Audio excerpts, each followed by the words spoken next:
ஆண்டவர் இரட்சகருமாக இயேசுவின் இனிதான நாமத்தில் உங்களை வாழ்த்துகிறேன். நம்முடைய ஆவிக்கிற சிந்தனைக்காக நியாயாதிபதிகளின் புஸ்தகம் 6ஆம் அதிகாரம் 23ஆம் வசனத்தை நான் வாசிக்கிறேன்.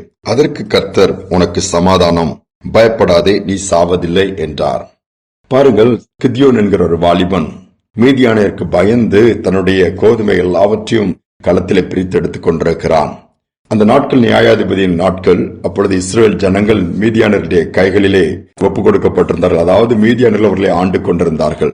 அப்ப இவர்கள் எந்த விதத்தில் பயிர் செய்து எல்லாம் தானியங்கள் விளைந்திருக்கும் போது அந்த மீதியானியர்கள் வந்து அவர்கள் எல்லாவற்றையும் அள்ளி கொண்டு போய்விடுவார்கள். இதனால் இந்த வாலிபன் பயந்து அவர்கள் வந்து தங்களுடைய கோதுமை எல்லாவற்றையும் எடுத்துவிட்டு போயிடக்கூடாது என்று எல்லாவற்றையும் களத்திலே வேகமாய் பிரித்துக் கொண்டிருக்கிறான்.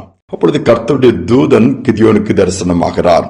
வந்து பேசுகிறார். பராக்கிரமசாலியே, கர்த்தர் உன்னோடு கூட இருக்கிறார் சொல்லும் பொழுது, அந்த ஆண்டவர் எங்களோடு கூட இருந்தா ஏன் இவைகள் எல்லாம் எங்களுக்கு சம்பவிக்கிறது? நாங்கள் அடிமையாக இருக்கிறோமே, எங்களுக்கு எந்த ஒரு நன்மையும் இல்லையே, கஷ்டப்பட்டு உழைத்தாலும் அவர்கள் அதனுடைய பலனை எல்லாம் எடுத்துக்கொண்டு போய்விடுகிறார் என்று புலம்புகிறார். ஒருவேளை தேவன் எங்களோடு கூட இருந்தால் இவைகள் ஏன் சம்பவிக்கிறது? இன்னைக்கு அநேக நேரத்தில் நம்முடைய வாழ்க்கையிலே அப்படிப்பட்ட கேள்விகள் வரும்.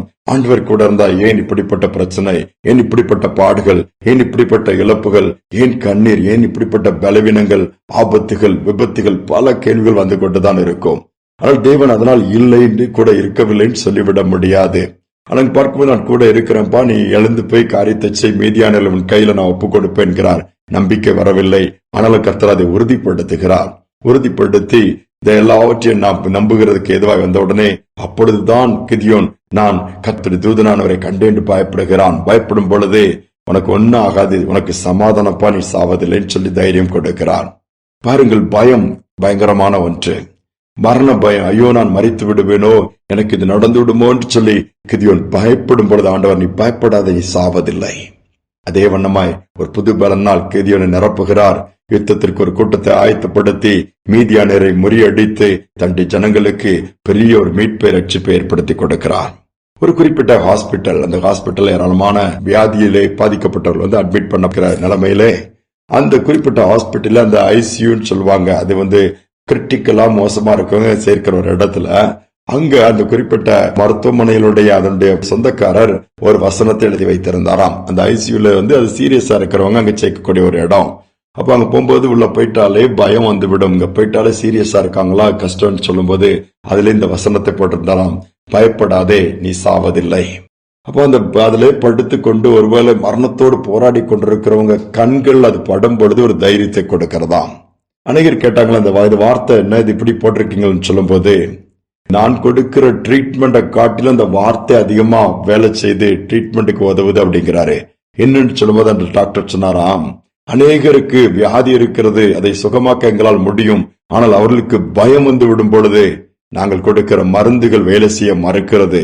ஆனால் இந்த வார்த்தையை பயப்படாது, நீ சாவதில்லைன்னு சொல்லி நாங்க சொன்னா கேட்க மாட்டேங்கிறாங்க. இந்த வார்த்தையை படிக்கும்போது அவங்களுக்குள்ள அவங்களை அறியாமலே ஒரு நம்பிக்கை வருகிறது. அவனுடைய வார்த்தையில ஜீவன் இருக்கிறது அல்லவா, கிரியேச்சு ஆரம்பிக்கிறது, நல்ல ஒரு முன்னேற்றம், சீக்கிரமா சரியாகி வெளியே போயிருந்தாங்க அப்படி. அது எத்தனை உண்மை. நம்மளை பார்த்தான்றதான் சொல்லுங்க, நீங்க பயப்பட வேண்டாம், பயந்த காரியம் உங்களுக்கு நேரிடாது. இப்படி ஆயிருமோ, பிள்ளைகளை குறிச்ச ஒரு பயம், குடும்பத்தை குறிச்ச ஒரு பயம், நாளை தினத்தை எல்லாவற்றையும் தூக்கி தூர வச்சிருங்க. தைரியமாக இருங்க.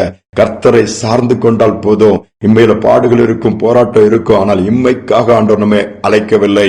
இந்த பாடுகளின் மத்தியில ஆண்டவரை சார்ந்து கொள்வோமானால் மறுமைதான் நமக்கு முக்கியம். அவரோடு வாழ்ற வாழ்க்கை, அதை இழந்து விடக்கூடாது.